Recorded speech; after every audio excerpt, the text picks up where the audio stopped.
Hi guys, and welcome to my presentation on Uncle Tom's Cabin. I'm taking chapter 20, which is called Topsy. Narration. One morning, Miss Ophelia was busy among her own domestic affairs when St. Clair called to her from the stairs. She descended, and the sight that met her eyes surprised her immensely. Standing behind her cousin was a young girl of 8 or 9, with skin as dark as ebony and shining eyes. "I've purchased her for you," was the explanation that St. Clair gave her. Miss Ophelia was horror-struck, and thought that the specimen looked positively heathenish. She wore a filthy garment made of sacking, and had quick and attentive eyes that held an impish lustre to their depths. Her teeth were pearl white, and her smile was mischievous and tricksy. "This is to be your new mistress," St. Clair said to the girl. "You must be good for her and do all she says." "Yes, master," came the humble reply, and the girl demurely folded her hands in front of her, looking quite the picture of meek submission and servitude, which was only contradicted by the mischievous twinkle in her eye. "But I don't want her," burst out Miss Ophelia. "Every time I wake up I'm tripping over these little urchins. The house is full of them already. Really, St. Clair, what were you thinking?" "You were always talking of educating. I thought you might want to have a fresh child to work on." "No, St. Clair, I have quite enough on my hands already." "You Christians! All the same. You're quite happy to praise missionary work and give of your money, but you won't have a needy person in your keeping. In truth, I've noticed they disgust you." I'd not seen it in that light, I admit. She can be a missionary work for me, a sacrifice and a service." St. Clair had struck the right nerve. "I knew you would accept. You are so good, cousin. You can raise her and teach her, and she can help you in her duties. In truth, I've had to walk past a low sort of restaurant every day, and had heard the owners beating her and swearing at her. I got tired of hearing her scream, and so sought to bring her to a better home." "Take her downstairs and get someone to attend to her and clean her up." Topsy was not met kindly in the kitchen when her new mistress brought her down to be cleaned.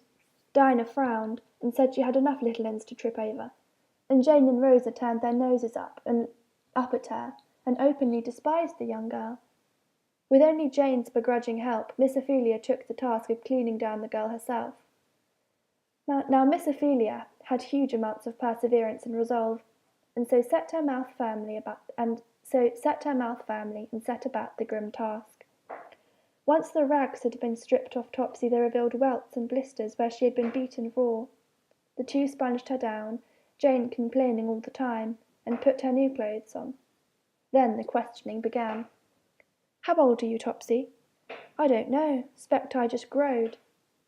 Further questions along the same lines produced equally unsatisfactory results, and so she moved on. "Who are your parents?" "Don't have none." The same happened as to the first question. "Do you know God, your Maker?" Topsy laughed, as if finding the idea absurd. "I wasn't made." Miss Ophelia was sadly surprised at the state of her new ward, and so started to bring her up as only she knew how. She first taught her to get a room ready, making it Topsy's job to prepare the room for her. For Miss Ophelia this was a sacrifice. She was filled with horror at the thought that this young girl might forget an element in her routine or some other jeopardizing tragedy of a similar nature. However, Topsy was observant and a quick learner. On her first lesson on making beds, she shrewdly watched the demonstration by Miss Ophelia, but when she tried herself, after expertly folding down the sheets, a bright ribbon fell from her sleeve. She begged innocence and acted surprised, but when a pair of gloves was found in the same vicinity, her guilt was plain. She admitted to taking the gloves, but still said the ribbons must have got caught there by accident. "If you confess, child, you will not get spanked," an earnest Miss Ophelia said. And so Topsy spewed forth a long string of confessions of other thefts. "Where are these things? You must return them." "I can't. I burned them." Just then Rosa came in, wearing red bead earrings, on the list of articles that Topsy had claimed to steal. Then Eva came in, bedecked in a crimson scarf, which was another item on the list. After attempting to explain that confessing deeds you did not do is as bad as lying, and to no avail, may I add, Eva started to talk to Topsy after Miss Ophelia was finished with her. "Why must you lie, Topsy? You have come to a place where you have everything you need." The two children, of a similar age, but of such different circumstances, stood in stark contrast, and yet held a level of mutual childlike understanding. I would rather give you my things than you steal them from me, Eva continued, and this kindness was the first gesture of care or feeling Topsy had received in so long that tears swam in her bright eyes. And I'm very wicked. I can't help it, I suppose. I suppose I'm the wickedest person. I need to be spanked. It must do me good. I was always spanked before I came here. Now, Miss Ophelia had talked to St. Clair about spanking the child, and realised that she had been so hardened by the abuse that she had faced before, spanking would be of no avail. I don't want to spank you, Topsy, but I do want you to try and be good. And so Topsy came to her new home. She learned quickly and did her duties well when she was watched. Miss Ophelia learnt this lesson when she left Topsy to tidy the room on her own for the first time. When she came back in the room, everything was turned upside down and in complete disorder, for Topsy was generally raising Cain, as Miss Ophelia put it. The rest of the household gradually accepted her. She became the leader of the children, to whom she constantly boasted that she was the wickedest of all, and squirmed her way into some of the adults' hearts. People soon learned not to get on the wrong side of her, because if they did, a well-timed accident would soon after befall them, with not a trace of evidence that she had done it.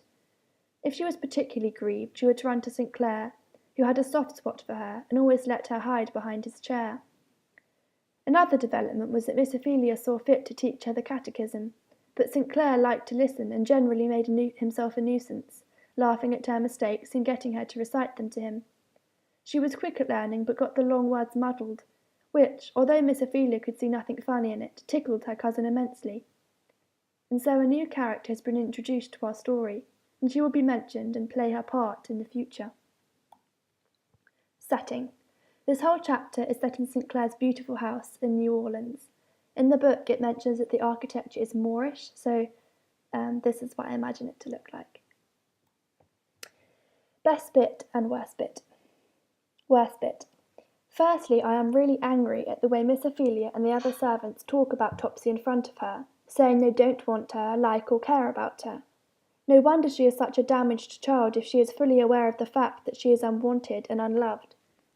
Secondly, I find it difficult when you see Eva and Topsy in such stark contrast, like the good angel, bad angel, and the picture.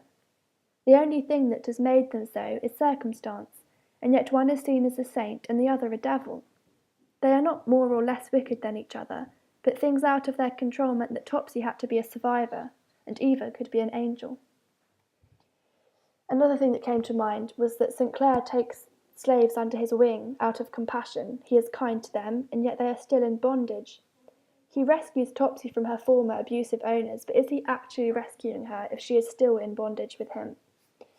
My favourite bit was hard to pick, because it was hard to pick anything nice out of this chapter, and so instead I chose something that I think is important. Miss Ophelia was removed from the world of slavery before she came to live with her cousin. It says in the book that she lived in Vermont, which was a free state, so she wouldn't have seen slavery very much. Her interaction with Topsy, especially when she was washing her, gives her a very real glimpse into slavery, not as the movement she was fighting against, but as individual people to care for. It personalised the abolitionist cause, and I hope that it stirred compassion within her. This reminds me of that. Introducing the plight of an orphan to this story, which has otherwise been more focused on the lives of adults, brings many things to mind. Charles Dickens' Oliver Twist reminds me of Topsy in her life. She has to steal to make do, and an old Aunt Sue to look after her before she came to live with St. Clair. Much like Oliver, who was looked after by Fagin and had to steal to survive, the cruelty she faced also reminded me of Oliver's life. Secondly, it reminds me of a book I read a while ago called Good Night, Mr. Tom, which is about an abused child who is evacuated during World War II. The man who takes him in shows him the kindness and love that he never knew. The similarities in the title are reflective of the content.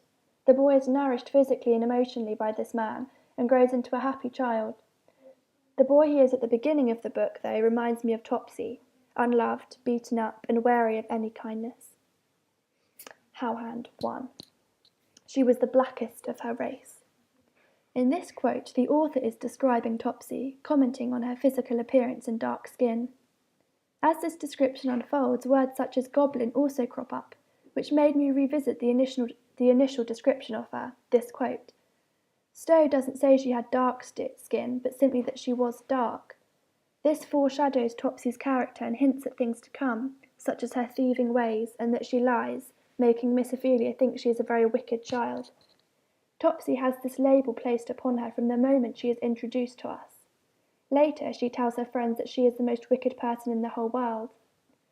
In the book, we see her skin colour and apparent evil being interchangeable, almost synonyms of each other, neither being specified nor separated, giving us a deeper perception of how you were viewed if your skin was dark. Howhand 2. The quote is, "Ineffaceable marks of the system under which she had grown up." At this point in the book, Topsy has been beaten raw and her wounds have blistered and festered. Miss Ophelia is washing her and discovers these marks. The physical damage done to her, one so tender in years, is hard to be imagined, and yet we can only think what mental scars she has. I think this quote takes us past the physical and into the heart of this young girl, and makes us wonder what mental agonies she has suffered, and how being unloved and abused has left her brain. What demons does she have? We are still getting to know her, and in this sentence the author comments upon what Miss Ophelia is seeing, and makes us pause and halt in the narrative. As Stowe so eloquently tells us of these marks, we see that they will never leave Topsy, and that even though physical wounds heal quickly, the memories cannot be erased and will not soon be forgotten, making us wonder what this child will be like. Importance of this chapter. This chapter is quite different from the ones that have come before, dwelling on one specific character and how people react to her. I felt very conflicted whilst reading it because Stowe shows other people's responses to Topsy, but does not weave her thoughts into it like she usually does. Topsy fits the stereotype of a devilish Negro, and at first glance seems to endanger the cause of this book. She is almost animalistic in the description of her, exactly the reason why people didn't have a problem with keeping and abusing slaves, because they were less than human. Looking deeper, though, we see that Topsy has many traits in common with all children. She shows off, gets into trouble, has favourites, plays games, etc. Her peculiarities are just ineffaceable marks of the system under which she has grown up, and this is the very reason why slavery should be abolished. It is not her skin colour that makes her wicked or naughty, but the way she is treated by white people. The irony of this, that white people blamed slaves for everything, hated them and treated them badly, but were actually the cause of all the problems themselves, seems obvious to us.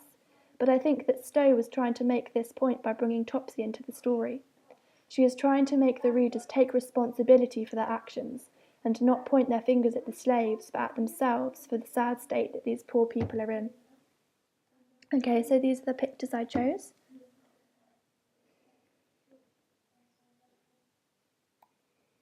I chose these pictures to serve as a contrast. The pictures of Gollum from Lord of the Rings and Dobby from Harry Potter shows how Topsy is first portrayed and how others see her.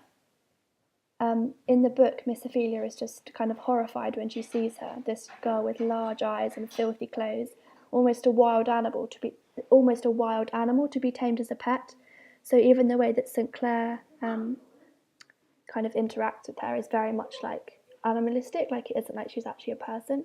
But the Topsy that Stowe is wanting us to know is a normal little girl, as human and whole and valuable as Eva, but who has been broken by a society who despises her and has no place for her other than a place of abuse, slavery, and conditions that no child, no human should have to face. This in turn leads her to not respect herself or value herself until she begins to see herself as wicked and evil a thing as society is calling her. And then I found this quote which fits really nicely into what I was saying with the pictures by Harriet Beecher Stowe, and she says, "Self-respect is impossible without liberty." And I think I see that in Topsy. Other people are just horrible to her, and so she kind of begins to see herself as this monster that they all say that she is, and she has no self-respect because she isn't really human. The way they treat her isn't human, even though obviously she is. The way they treat her is really horrible. So thank you for watching. I hope you've learnt something, and yeah, thank you.